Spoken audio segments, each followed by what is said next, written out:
तो हुजूर रहमत दो आलम बन के तशरीफ लाए ताकि हमारा प्रॉब्लम हल हो, ताकि हमारी दुख भरी जिंदगी में सुकून का सामान मुयस्सर हो सके। तो हुजूर के आने का दिन रहमतों का दिन, बरकतों का दिन, हुजूर के आने का दिन हदीस पढ़ा जाए, हुजूर के आने का मकसद है उस मकसद को पढ़ा जाए। हुजूर क्यों आए, क्या पैगाम लेके आए, क्या मार्गदर्शन दिखाया, उन्होंने क्या बातें हमारी की। हुजूर इतने महान बनकर आए। आज एक हिंदू स्कॉलर इस हिंदुस्तान का कहता है कि the personality of Muhammad, it is most difficult to get into the whole truth of it। ये लुच्चा लफंगा टेलीविजन पे नाचने कूदने वाला, मुसलमान और इस्लाम के पैगंबर के खिलाफ बयान देने वाला, ये लुच्चा सड़ा हुआ आदमी, ये क्या जाने मुस्तफा कौन है। इसी हिंदुस्तान का एक पढ़ा लिखा हिंदू वो कहता है इस पृथ्वी का लाजवाब इंसान मोहम्मद अरबी की जाते गिरामी है। हम उसकी माने, इस शराबी पापी लुच्चे की माने,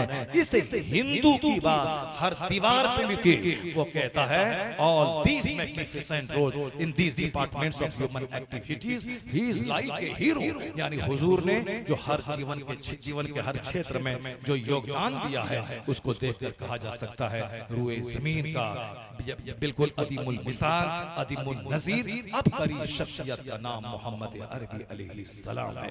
अपने नबी से प्यार कीजिए, अपने नबी की सीरत पढ़िए। इस्लाम में नहीं है, यहाँ तो जब तक जिंदा है नमाज माफ नहीं है। फजर की, ज़ोहर की, असर की, इशा की, मगरिब की पढ़ना ही पढ़ना है। मर्द को, औरत को, देहाती को, शहरी को, सबको पढ़ना ही पढ़ना है, छुटकारा नहीं है। क्योंकि 24 घंटे में अल्लाह की दुनिया में रहता हूँ, अल्लाह का खाता हूँ, तो मैं 3 दिन नहीं खाना खाऊं मैं मर जाऊंगा। उसी तरह अपने बाल बच्चों की गुट्टी में पिला दे कि जिस तरह खाए बगैर जिंदा रहना मुश्किल है, उसी तरह नमाज पढ़े बगैर मुसलमान बना रहना मुश्किल है। ये बात अपने बाल बच्चों की गुट्टी में पिला दे तो फिर आप बोलेंगे मौलाना साहब वहाबी देवबंदी नजदी भी तो कहता है कि जुलूस निकालना हराम, फातिहा करना हराम, लंगरे गौस हराम, और झंडा लाइटिंग ये सब बिदअत है, ये सब हराम है। फिर क्या हुआ? तो मैं कहता हूँ कि झंडा लगाने को जो कहता हो कि सिर्फ झंडा लगा दे और फिर नमाज की कोई जरूरत नहीं है, ये भी जहन्नम का रास्ता है। जो नमाज, रोज़े, हज, ज़कात का इनकार करके वह सिर्फ झंडे के पीछे पागल हो, ये जहन्नम का रास्ता है। और जो कहे कि सिर्फ नमाज पढ़,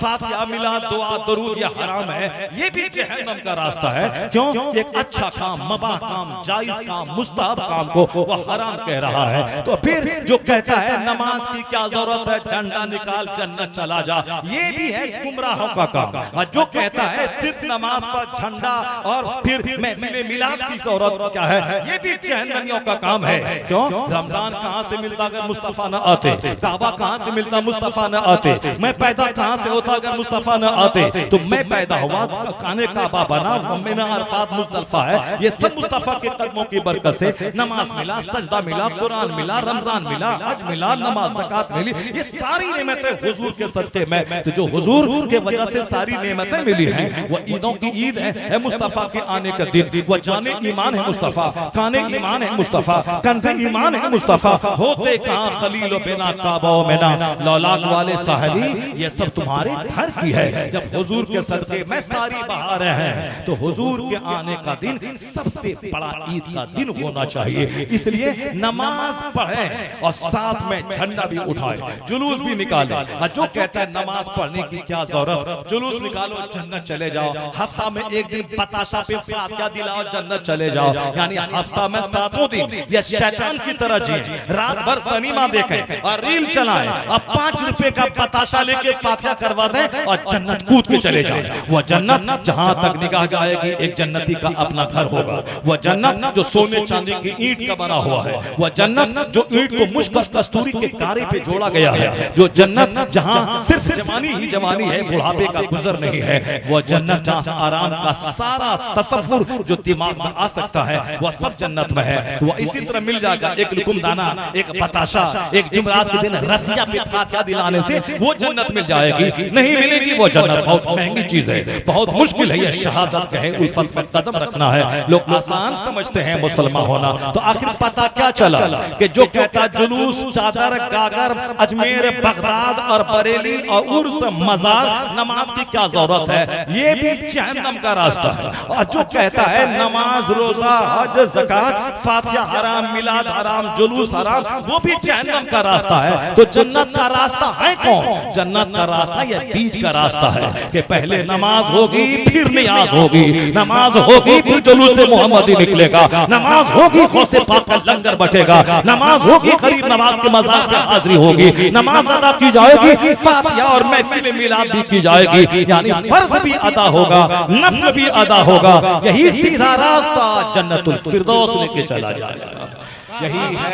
यही मसलक अहले सुन्नत है, यही मसलक आला हजरत है, यही मसलक एतदाल है। इससे हट के अगर कोई मुंह मारी अपनी चिकनी चपड़ी जबान से बातें कर रहा है, वो जाने, उसका काम जाने। कुरान और हदीस में इसका तसव्वुर नहीं है कि मन की माने, नहीं, कुरान हदीस में है कि अल्लाह की माने, अल्लाह के रसूल की माने, कुरान की माने, हदीस की माने, शरीयत की माने। तो 12वीं शरीफ के दिन जुलूस में चलिए, अच्छा कपड़ा पहनिए और उस दिन कसम खा लीजिए कि आज के बाद से मैं नमाज नहीं छोड़ूंगा। हुजूर नमाज का पैगाम लेके आए हैं, मैं आज से नमाज नहीं छोड़ूंगा।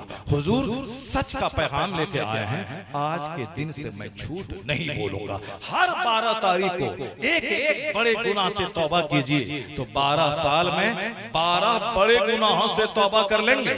और अगर ऐसा हर साल होता रहा तो मरने से पहले पहले विलायत की खुशबू आपको मिल जाएगी।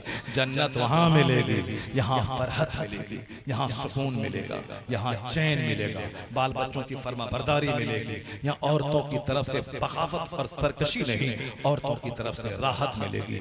हुजूर की हदीस का मफहूम है, जो फजर की नमाज छोड़ेगा अल्लाह उसके चेहरे का नूर मिटा देगा, जो जोहर की नमाज छोड़ेगा अल्लाह उसकी रोजी से बरकतें मिटा देगा, जो असर की नमाज छोड़ेगा अल्लाह उसके बदन से ताकत खत्म कर देगा, जो मगरिब की नमाज छोड़ेगा अल्लाह उसकी औलाद से फर्मा बरदारी को खत्म कर देगा, और जो इशा की नमाज छोड़ेगा अल्लाह उसकी नींद से राहत को खत्म कर देगा। आज तन्हाई में बैठ के गौर कीजिए कि किस प्रॉब्लम में आप जूझ रहे हैं।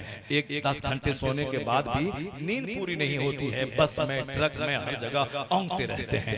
बच्चा आज है मगर फर्मा बरदार ही नहीं, वो चोड़ा चमार की बातें मानता है, मगर माँ बाप की बात ही नहीं मान रहा है। साहब रोजी पहले 1 कट्ठा में, पहले 100 बीघा में 100 मन धान नहीं होता था, अभी 1 बीघा में 100 कुंटल मकई लोग उपजा लेते हैं, यानी जमीन वही है। पहले 100 बीघा में 100 मन धान नहीं होता था, और अभी 1 बीघा में 100 मन धान हो रहा है। घर फसलों से भरी हुई है, मगर बरकत ही कहाँ है। इधर से लाया कूट कर, इधर से बेच दिया, हाथ सूखा फकीर भूखा। कितना मकई उपजा है? 500 कुंटल। कहाँ है? खत्म हो गया। बीज वाले को दे दिया, कपड़ा वाले को दे दिया, हल वाले को दे दिया, ट्रैक्टर वाले को दे दिया, यानी बरकतें खत्म है। तो अब तन्हाई में के गौर कीजिए, जो जोहर छोड़ेगा चाहे 1000 बीघा जमीन जोते, 5000 कुंटल मकई उपजाए, बरकत नहीं होगी, बरकत नहीं होगी। चाहे वो रात भर साहब सोए, नींद में राहत नहीं मिलेगी ईशा छोड़कर, चाहे वो अपने बाल बच्चे को रसमलाई डेली खिलाता रहे, वो बच्चा माँ बाप का नहीं होगा। अगर आप पाबंदी से मगरिब की नमाज छोड़ने वाले हैं तो 5 नमाजें बेपनाह बीमारियों का इलाज है, बेपनाह मुसीबतों का हल है, बहुत सारे प्रॉब्लम्स का सॉल्यूशन है। तो हुजूर रहमते दो आलम बन के तशरीफ लाए ताकि हमारा प्रॉब्लम हल हो, ताकि हमारी दुख भरी जिंदगी में सुकून का सामान मुयस्सर हो सके। तो हुजूर के आने का दिन रहमतों का दिन, बरकतों का दिन, हुजूर के आने का दिन हदीस पढ़ा जाए, हुजूर के आने का मकसद है उस मकसद को पढ़ा जाए। हुजूर क्यों आए, क्या पैगाम लेके आए, क्या मार्गदर्शन दिखाया, उन्होंने क्या बातें हमारी की। हुजूर इतने महान बनकर आए। आज एक हिंदू स्कॉलर इस हिंदुस्तान का कहता है कि the personality of Muhammad, it is most difficult to get into the whole truth of it. ये लुच्चा लफंगा टेलीविजन पे नाचने कूदने वाला, मुसलमान और इस्लाम के पैगंबर के खिलाफ बयान देने वाला, ये लुच्चा सड़ा हुआ आदमी, ये क्या जाने मुस्तफा कौन है। इसी हिंदुस्तान का एक पढ़ा लिखा हिंदू वो कहता है इस पृथ्वी का लाजवाब इंसान मोहम्मद मोहम्मद अरबी की ज़ात गिरामी है। हम उसकी माने, इस शराबी पापी लुच्चे की माने, इस हिंदू की बात हर दीवार पे लिखी। वो कहता है all these magnificent roles in these departments of human activities he is like a hero। यानी हुजूर ने जो हर जीवन के हर क्षेत्र में जो योगदान दिया है उसको देखकर कहा जा सकता है रूए जमीन का बिल्कुल अदीमुल मिसाल, अदीमुल नजीर, अबकरी शख्सियत का नाम मोहम्मद अरबी अलैहि